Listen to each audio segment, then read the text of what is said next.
Bismillahirrahmanirrahim. Assalamualaikum warahmatullahi wabarakatuh. Innal hamdalillah nahmaduhu wa nasta'inuhu wa nastaghfiruh. Wa na'udzu billahi min shururi anfusina wa min sayyiati a'malina. May yahdihillahu fala mudilla lahu wa may yudlil fala hadiya lahu. Asyhadu an la ilaha illallah wahdahu la syarika lahu. Asyhadu anna Muhammadan abduhu wa rasuluh sallallahu alaihi wa ala alihi washabihi wa man tabi'ahum bi ihsan ila yaumiddin amma ba'd. Inna asdaqal hadithi kitabullah wa khairal hadi hadi Muhammadin sallallahu alaihi wa ala alihi wasallam. Syarrul umuri muhdatsatuha wa inna kulla muhdatsatin bid'ah wa kulla bid'atin dhalalah wa kulla dhalalatin finnar. Hasyirul ikhwani wa fatifillah rahimani wa rahimakumullah.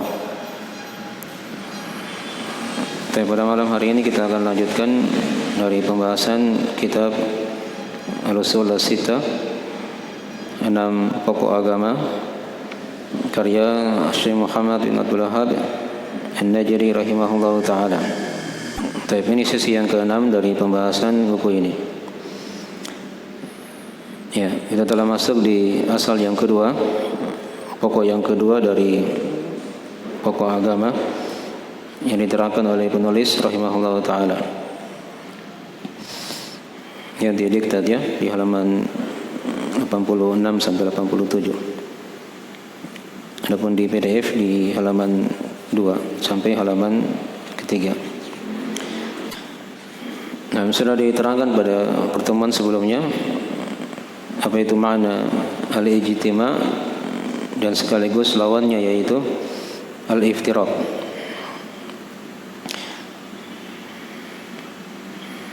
Yang kesimpulannya kembali kepada dua makna itu ya. Dan kata beliau rahimahullah ta'ala,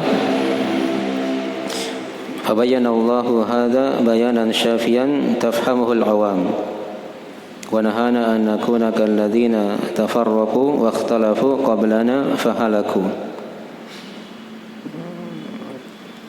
وذكر أنه أمر المسلمين بالاجتماع في الدين ونهاهم عن التفرق فيه ويزيده وضوحا ما وردت به السنة من العجب العجاب في ذلك ثم صار الأمر إلى أن الافتراق fi usulid din wa furu'ihi wal ilmu wal fiqh fid din wa sara al amru bil ijtima'i fid din la yaquluhu illa zindikun aw majnun. Baik. Berikutnya kata Syekh rahimahullah ta'ala, maka Allah menjelaskan asal ini dengan penjelasan yang syafian, yang memuaskan, yang mengobati, tafhamuhul awam, yang bisa dipahami oleh orang awam. Wa nahana an nakuna kalladzina tafarraqu wa ikhtalafu qablana fahalaku. Dan juga dia melarang kita agar jangan seperti orang-orang yang berpecah dan berselisih sebelum kita, maka mereka binasa. Wa dzakara annahu amara al-muslimina bil ijtima'i fid din, dan Allah juga menyebutkan bahwasanya dia telah memerintah kaum muslimin untuk bersatu dalam agama. Wa nahahum 'anit tafarruqi fi, dan dia melarang dari berpecah di dalamnya. Wa yaziduhu wuduhan ma waradat bihi sunnatu minal ajabil ujabi fi dzalik. Dan dia, maksudnya Allah, menambahnya pada apa yang warid dengannya sunnah dari hadis-hadis Nabi sallallahu alaihi wasallam, dari hal yang menakjubkan, dari perkara yang paling menakjubkan dalam masalah itu. Thumma sara al-amru ila anna al-iftiraq fi usulid din wa furu'ihi wal ilmu wal fiqh fid din. Kemudian perkara berubah Ya. Menjadilah perpecahan dalam pokok agama dan cabang-cabangnya itu adalah ilmu dan fikih dalam agama. Wasara al-amru bil ijtima'i fid din la yaquluhu illa zindiqun aw majnun. Dan perkara juga telah berubah bahwasanya perintah untuk bersatu dalam agama tidaklah ada yang mengatakannya kecuali zindik atau orang gila. Nah, zindik ini kalau bahasa orang terdahulu ia bermakna orang munafik. Baik. Jadi di sini kita akan terangkan beberapa pembahasan yang akan diterangkan oleh beliau rahimahullahu taala. Jadi perintah untuk bersatu dalam agama dan larangan dari berpecah itu diterangkan dalam ayat-ayat Al-Quran dan hadis-hadis Nabi sallallahu alaihi wasallam. Dan di antaranya diterangkan dalam surah Al-Imran ayat 103 ya. Di sana Allah Taala berfirman, wa'tasimu bihablillahi jami'an wa la tafarraqu. Dan berpegang teguhlah kalian dengan tali agama Allah dan jangan kalian berpecah belah. Ada juga ayat yang lain diterangkan di surah Asy-Syura ayat ke-13. Di sana Allah Taala berfirman, syara'a lakum minad dini ma wassa bihi Nuhan walladzi awhayna ilaika wa ma wassayna bihi Ibrahim wa Musa wa Isa an aqimud din wa la tatafarraqu fi. Dia, maksudnya Allah, telah mensyariatkan untuk kalian dari agama apa yang dia telah wasiatkan dengannya Nabi Nuh dan apa yang kami wahyukan kepada Muhammad dan apa yang kami wasiatkan dengannya Nabi Ibrahim, Nabi Musa dan Nabi Isa. Apa wasiat Allah? Diterangkan di situ, an aqimuddin wa la tatafarraqu fi. Agar kalian menegakkan agama dan jangan kalian berpecah belah. Baik. Jadi ini ayat-ayat ya, penjelasan ada perintah bersatu dan larangan berpecah dalam agama. Dan kemudian Syekh rahimahullah taala menjelaskan pada lafaz berikutnya akan bahaya dari berpecah dalam agama ini. Kata beliau, wa nahana an nakuna kalladzina tafarraqu wa ikhtalafu qablana fahalaku. Dan dia melarang kita agar jangan seperti orang-orang yang berpecah dan berselisih sebelum kita, maka mereka binasa. Jadi orang-orang sebelum kita, maksudnya di situ orang-orang Yahudi dan orang-orang Nasara, mereka telah berpecah. Diterangkan dalam hadis perpecahan umat itu kan, iftaraqatil yahudu ala 71 firqah wa iftaraqatin nasara ala 72 firqah.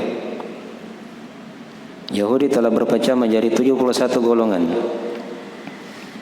Nasara terpecah menjadi 72 golongan. Nah, dan Nabi ingatkan umat ini, wasataftariqu ummati ala 73 firqah.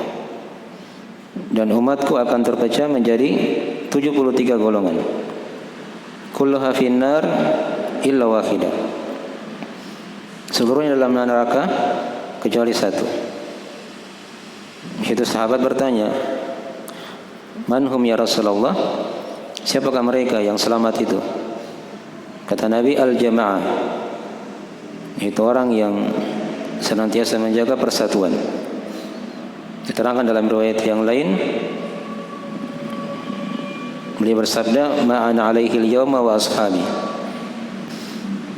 Al-jamaah itu maksudnya orang yang beragama seperti agamaku pada hari ini dan agama para sahabatku. Ya. Itulah golongan yang selamat. Yang lainnya itu ketika dia tidak mengikuti agama Nabi dan para sahabat, pasti akan terpecah dari jalan Allah Subhanahu wa taala. Baik. Dan diancam dengan neraka. Ya, kata Nabi kan, kulluha finnar, seluruhnya dalam api neraka. Dalam ayat Al-Qur'anul Karim diterangkan dari bahaya perpecahan ini. Ya. Di antaranya diterangkan dalam surah Al-Imran ayat 105 ya. Diterangkan di situ Allah Taala berfirman, "Wala takunu kalladzina tafarraqu wa ikhtalafu min ba'di ma ja'ahumul bayyinat wa ulaika lahum 'adzabun 'adzim." Dan janganlah kalian seperti orang-orang yang berpecah dan berselisih setelah datang kepada mereka keterangan-keterangan yang jelas, dan mereka itulah orang-orang yang akan mendapat siksaan yang sangat besar. Karena perpecahan itu, perselisihan itu mengantar kepada azab, ya, kepada siksaan Allah Subhanahu wa taala. Kemudian dari bahaya yang lain lagi diterangkan dalam ayat yang lain di surah Ar-Rum ayat 31 sampai ayat ke-32. Allah Taala berfirman, "Wala takunu minal musyrikin minal ladzina farraqu dinahum wa kanu syi'a kullu hizbin bima ladaihim farihun." Dan janganlah kalian seperti orang-orang musyrik. Apa ciri mereka? Yaitu orang yang memecah belah agama mereka sehingga mereka menjadi bergolongan-golongan. Setiap golongan itu berbangga-bangga dengan golongannya. Nah, ini dari bahaya yang kedua, dari bahaya perpecahan. Itu sifat orang-orang musyrik. Setiap golongan berbangga dengan golongannya. Baik. Ayat yang ketiga yang menjelaskan tentang bahaya perpecahan diterangkan di surah Al-An'am ayat 159. Allah Ta'ala berfirman, "Innal ladzina farraqu dinahum wa kanu syi'a lasta minhum fi syai'."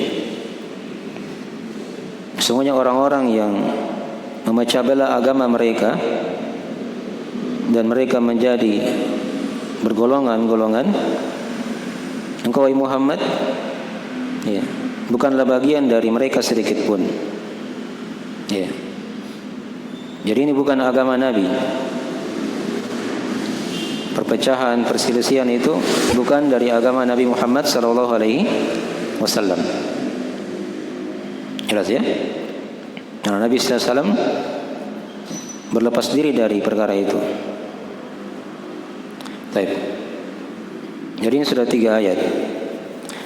Baik, ayat yang keempat diterangkan dalam surah Al-Anfal oleh Allah Subhanahu wa taala. Ya, di ayat ke-46 ya. Allah Taala berfirman, "Wala tanaza'u fatafshalu wa tadhhaba rihukum." Ya. Dan jangan kalian saling berdebat, berselisih, sehingga kalian menjadi lemah dan hilang kekuatan kalian, Ya. Jadi perpecahan itu, perselisihan itu dari sebab yang menghilangkan kekuatan pada umat ini. Ya, mereka akan gampang dikalahkan oleh musuh tatkala mereka gemar berselisih ya, berdebat dalam agama. Jelas ini ya. Baik. Jadi ini dari ayat-ayat ya yang menjelaskan tentang bahaya perpecahan.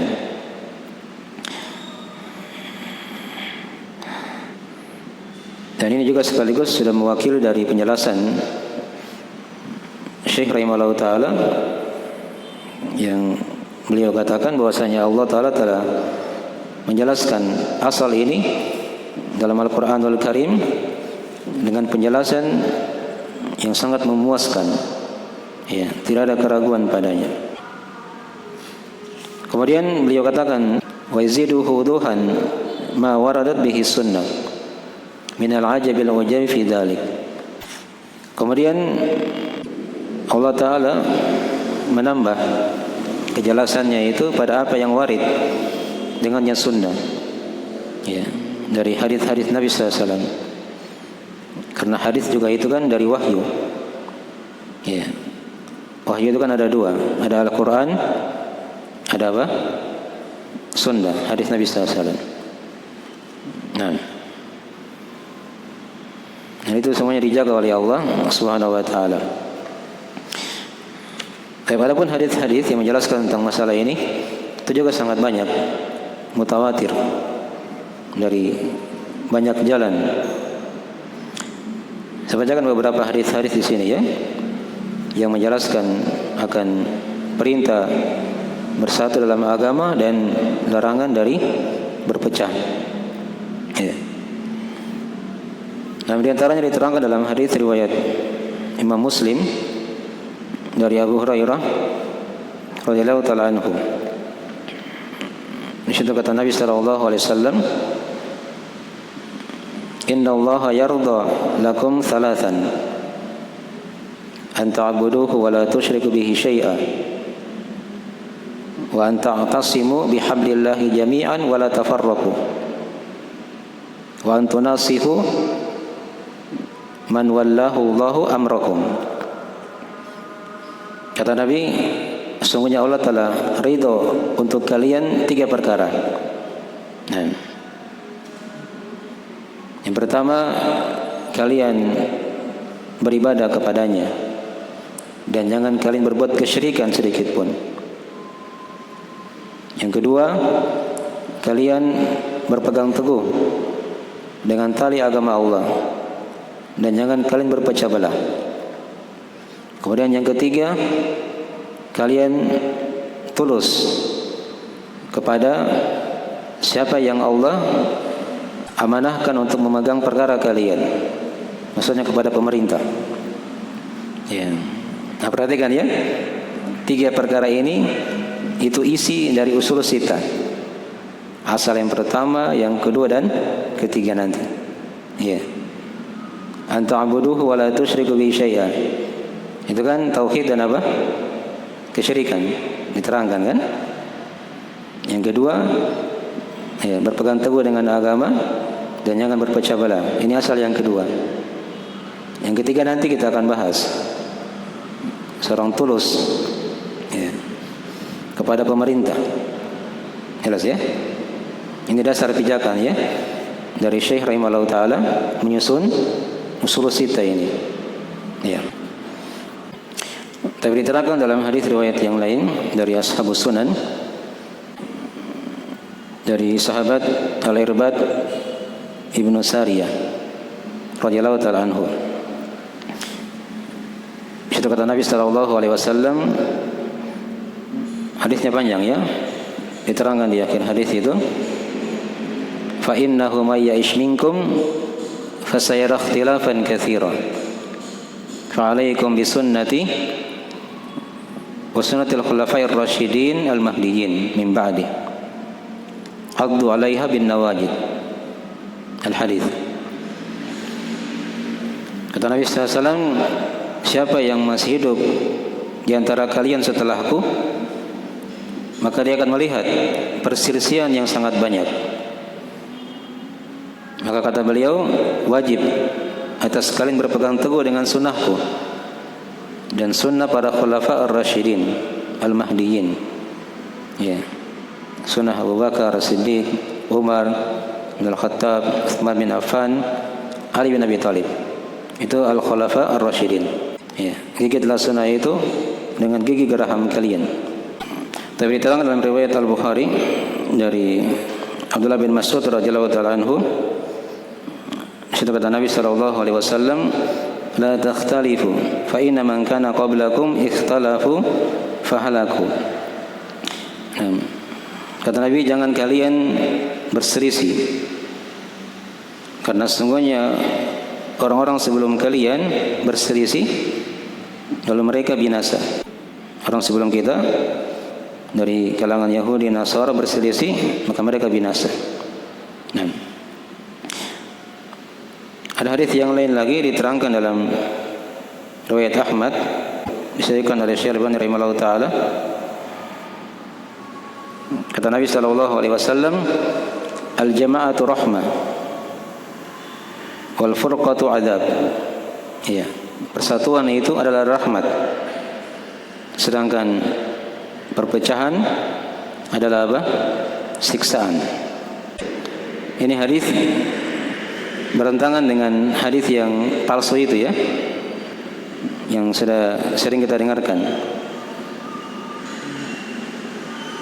Apa hadis yang palsu itu? Ikhtilafu ummati rahmah. Ya. Perselisihan umatku adalah apa? Rahmat. Sementara Nabi SAW bersabda di hadis yang sahih, persatuan itu rahmat dan perpecahan adalah apa? Siksaan. Adapun ayat dalam masalah ini, ya jelas sekali di surah Hud. Wala yazaluna mukhtalifina illa ma rahima rabbuk. Jadi yang dirahmati itu adalah siapa yang bersatu, yang tidak berselisih. Itulah persatuan tadi yang dikatakan rahmat. Bukan perpecahan adalah rahmat. Jadi ini diperhatikan ya. Kadang terdengar di penceramah itu pakai hadis yang palsu untuk mendukung adanya apa? Perpecahan, perselisihan ya di tengah umat. Baik. Akhirnya sebagian dari hadis-hadis ya. Kemudian kata beliau rahimahullah taala, dikatakan tadi, "Tsumma shara al-amru ila anna al-iftiraq fi usulid din wa furu'ihi huwa al-ilmu wal fiqhu fid din." Ya. Kemudian perkara menjadi berubah. Bahwasanya perpecahan dalam pokok agama dan cabang-cabangnya itu merupakan ilmu dan fikih dalam agama. Perpecahan dalam pokok agama itu maksudnya dalam masalah akidah, i'tiqad. Dalam cabang agama maksudnya di situ dalam masalah fikih. Ya, dalam masalah fikih. Jadi siapa yang berpecah di situ dalam perkara akidah, ini akidah Asy'ariyah misalnya, ini akidah Mu'tazilah, ini akidah Sufiyah, tasawuf, dan akidah-akidah yang lainnya. Nah, itu dibilang ilmu, ya, dibilang fikih. Ya. Dalam cabang agama, ya, itu jelas. Ada madhab Hanafi, ada madhab Maliki, ada madhab Syafi'i, ada madhab Hambali, ya. Masing-masing bangga dengan madhabnya. Nah, yang berpecah di situ dibilang apa? Oh, ini ilmu dan fikih dalam agama. Baik. Wasara al-amru bil ijtima'i fid din la yaquluhu illa zindiqun aw majnun. Dan menjadilah perintah untuk bersatu dalam agama tidaklah ada yang mengatakannya kecuali hanyalah orang zindik atau orang gila. Jadi seperti ini ya, kalau misalnya dia diajak untuk mengikuti Al-Quran dan Sunnah yang dipahami oleh para ulama salaf, mereka bilang apa? Oh, ini orang munafik ini orang gila ini. Ya, kita ini sudah punya kelompok-kelompok Masa mau kita ikuti Al-Quran dan Sunnah yang dipahami oleh para ulama salaf? Baik. Dan dibedakan di sini ya, yang diancam dengan neraka yang sudah diterangkan tadi dalam 72 golongan itu orang-orang yang berpecah dalam agama. Nah, membuat kelompok-kelompok dalam Islam. Adapun yang selamat itu bukan kelompok. Iya. Itu bukan kelompok. Mereka dikatakan al-jamaah. Nah, kadang para ulama menamakan mereka dengan ahlus sunnah wal jamaah. Orang yang berpegang teguh dengan sunnah dan al-jamaah, persatuan. Itu yang selamat. Atau kadang nama lainnya mereka dikatakan salafiyun, yang mengikuti jalan para ulama as-salaf. Ya. Itu bukan kelompok. Karena Nabi SAW menamakan dirinya sebagai apa? Salafi. Ya. Diterangkan dalam riwayat Al-Bukhari Muslim dari kisah beliau ketika membisiki Fatimah itu kan. Kata beliau, ittaqillaha wasbiri fa inna ni'mat salaf ana laki. Bertakwalah kepada Allah wahai Fatimah dan bersabarlah, karena sebaik-baik salaf untukmu adalah aku. Jadi Nabi SAW menamakan dirinya sebagai apa? Salaf. Ya, salaf itu kan kalau dari asal kata secara bahasanya artinya pendahulu. Ya. Illa ma qad salaf. Ada dalam Al-Quran Al-Karim, kecuali apa yang telah berlalu, yang telah terdahulu. Ya. Jadi generasi umat ini yang terdahulu itulah yang dikatakan para as-salaf. Itu Nabi, para sahabat, para tabi'in, para tabi'ut tabi'in. Ini generasi yang mendapat rekomendasi ya, dari sebaik-baik umat, sebaik-baik manusia, kata Nabi sallallahu alaihi wasallam. Tapi mungkin segera itu dulu ya, waktunya sudah masuk ya. Nanti kita sambung sedikit lagi insyaallah taala. Sesi berikutnya kita akan simpulkan dari faedah-faedah dari pokok yang kedua ini. Tapi jika ada Quran mohon dimaafkan. Kita akhiri majelisnya. Assalamualaikum warahmatullahi wabarakatuh. Assalamualaikum warahmatullahi wabarakatuh.